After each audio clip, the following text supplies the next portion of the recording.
Hey friends, it's Theresa here and welcome back to my channel. Today I have a really cool silhouette tutorial for you for the Traci Reed Designs creative team. I'm working with the Fierce collection and a kit from Silhouette that allows you to create stickers very similar to enamel dots or enamel stickers. So let's get started. So to begin with, I wanted to share the contents of the kit and what we're going to be working with. I purchased this from the Silhouette online store itself. It's called the Doming Kit, and it comes with a set of instructions, and then there are a couple of packs of paper. There's a couple of sticker sheets, just like you're familiar with, a number of glossy sheets that have the special coating that reacts with the resin, and there are also these laminate sheets. And if you use the sticker paper, then you lay this over the sticker paper after you print your elements, and that makes it react with the chemicals. And so those are the papers included, and then a couple of other things are this little dual chamber plunger here. This is where you're going to put the chemicals into and how you're going to apply the product. These are the two resin products. When they mix together, they form this sort of hardened shell. And then these are the applicators for the plunger, and these are the squeeze tips for the resin products, so that you can get so you can get that chemical into the plunger. And then they gave you some toothpicks as well. I'm a safety girl, and so use gloves with this product. It does get sticky as soon as you combine those two chemicals together.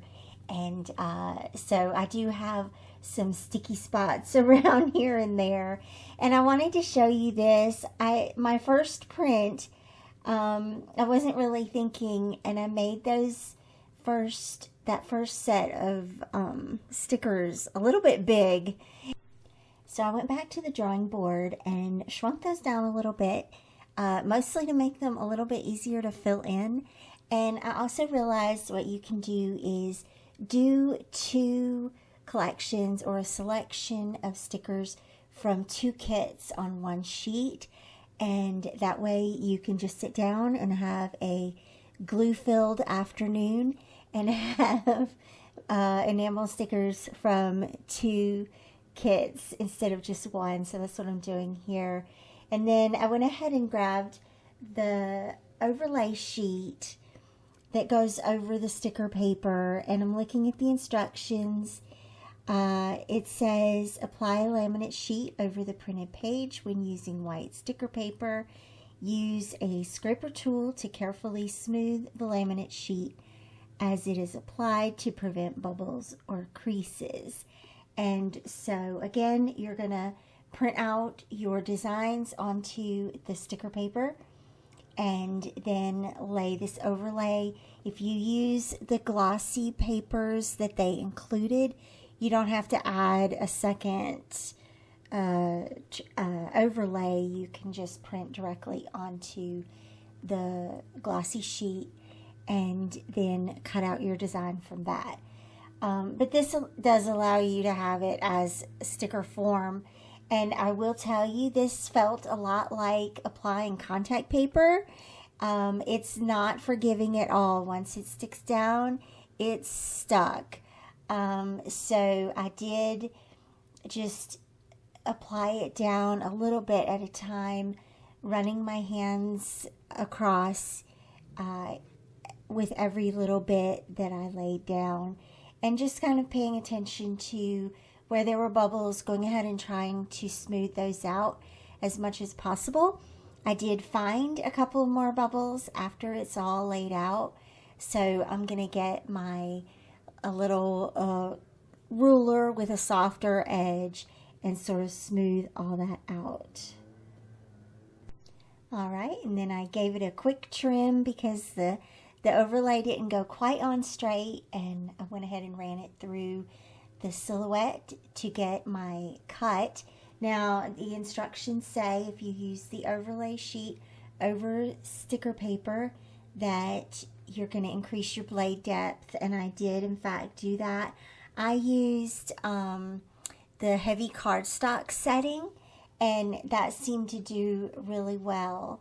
So here is the printed and overlaid and cut sheet of stickers, and at this stage I'm going to begin working with the chemicals.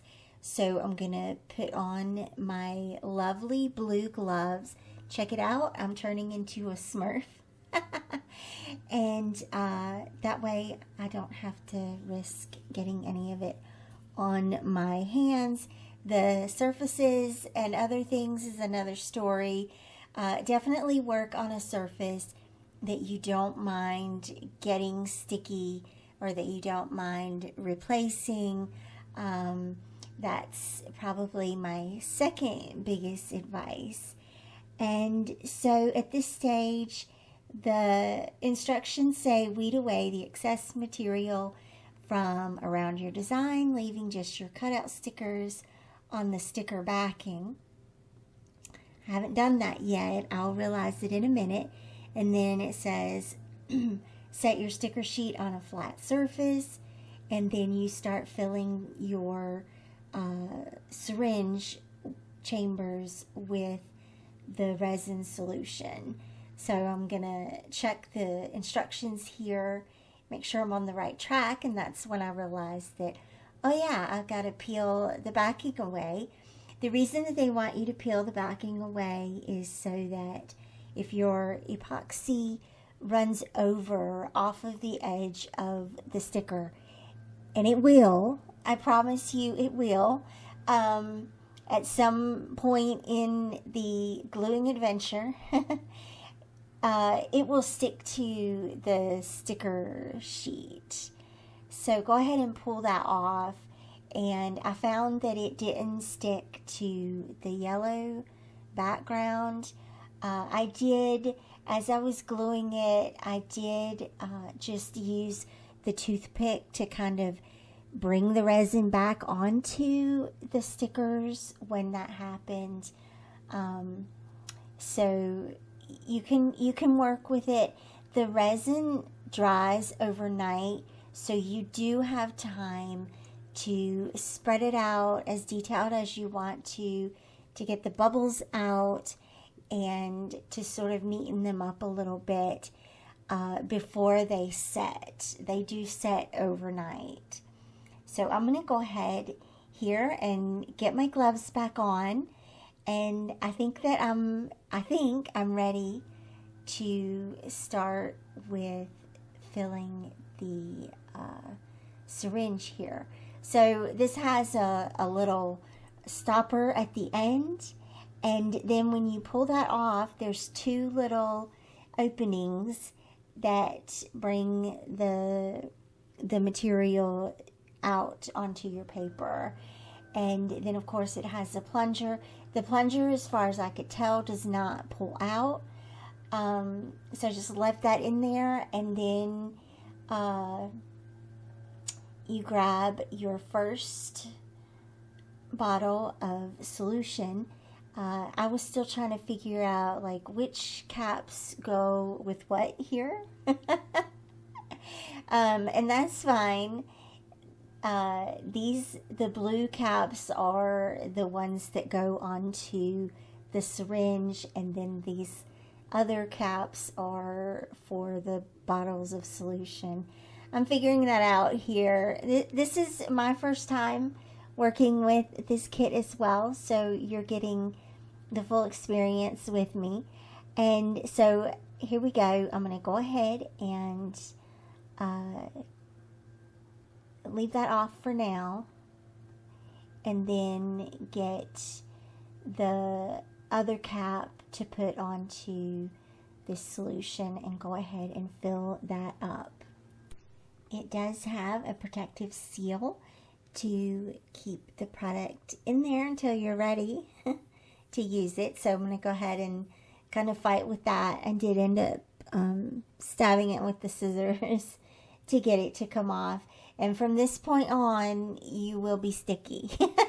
Your gloves will get sticky, and parts of your work surface may or may not get sticky depending on how clumsy you are.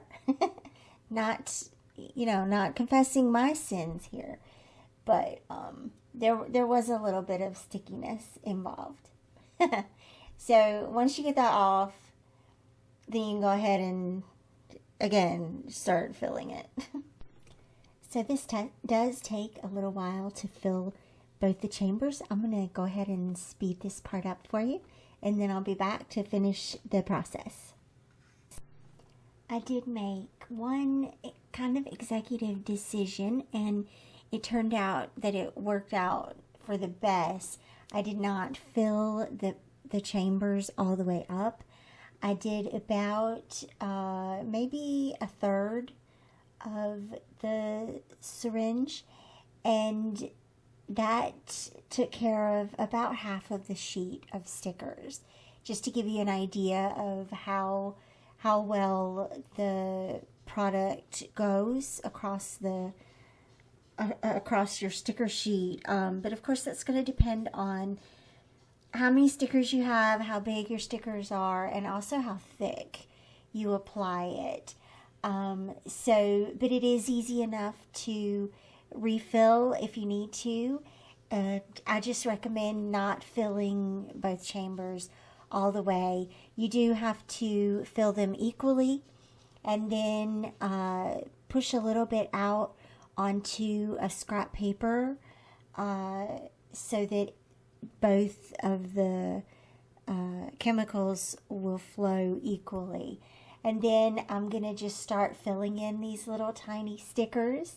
And in the interest of time, it did take me about an hour and a half to fill all these in and detail them up with the toothpick and get them where I felt like they looked great. And I'm super excited. At this point, I was kind of running around the room screaming from excitement because this is a super fun way to stretch those digital collections to bring more dimension into our hybrid pages.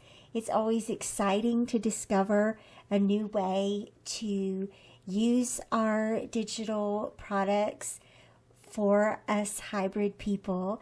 And so I hope that you've enjoyed watching this tutorial. This is where I will pick up for the process video, which you will also be able to see. I will have that linked here for you. And I just want to say thank you so much for watching. Let me know if you have any questions, and I'll see you back here again soon. Bye-bye.